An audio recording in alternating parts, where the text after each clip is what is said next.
হরে কৃষ্ণ বন্ধুরা, কেমন আছো? আশা করি ভালোই আছো। আমিও ভালো আছি। তো চলুন আজকে কি কি রেসিপি হচ্ছে সেগুলো তুলে ধরি। চলুন, ভাতটা উতরে গেছে, ভাতটা একটু গ্যাসটা কমিয়ে দিই। আর এই যে আমি সবজি কেটে নিয়েছি। এখানে আছে উচ্ছে, এখানে আছে পটল, আলু আর বেগুন আছে।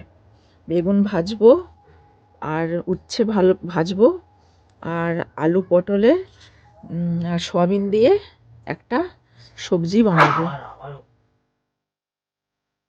তেল দিয়ে দেব, এরপর উচ্ছেটাকে ভালো করে ভেজে নেব।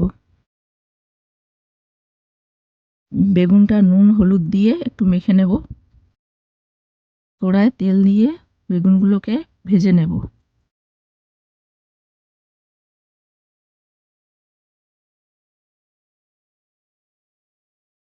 আছে পটল, আলু, সয়াবিন, টমেটো। দেখুন বেগুনটা খুব সুন্দর ভাজা হয়েছে। এই তেলের ওপরেই অল্প করে একটু তেল দিয়ে দেব, তেজপাতা, শুকনো লঙ্কা, 5 ফোড়ন দেব, পটল দিয়ে দিলাম, হালকা নেড়ে নেব। অল্প করে হলুদ গুঁড়ো দিলাম, সামান্য নুন দিলাম।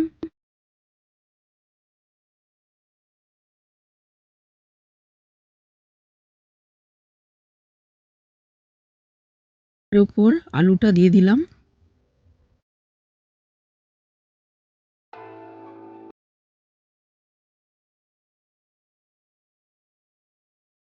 এরপর লঙ্কা গুঁড়ো দিয়ে দিলাম, হলুদ গুঁড়ো দিলাম, টমেটো, নুন,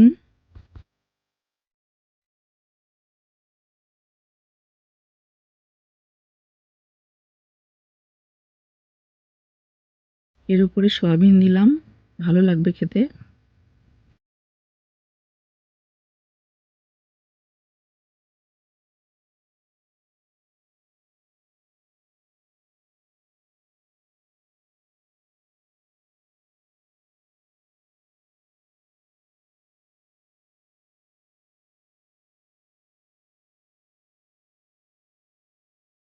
পাঁচ মিনিট ঢাকা দেওয়ার পর খুলে নিলাম।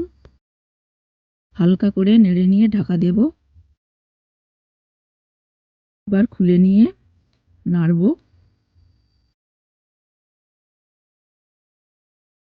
আর পরিমাণ মতো জল দিয়ে দেব।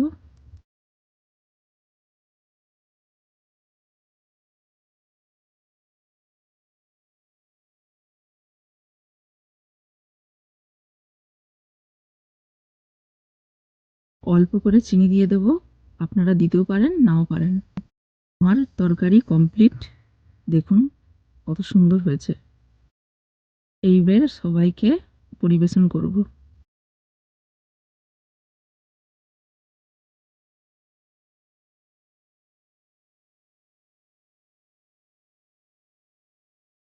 আমি একটু অল্প ঘি নিয়ে নেব। ভিডিওটা যদি ভালো লেগে থাকে লাইক, সাবস্ক্রাইব, কমেন্ট করবেন। টাটা।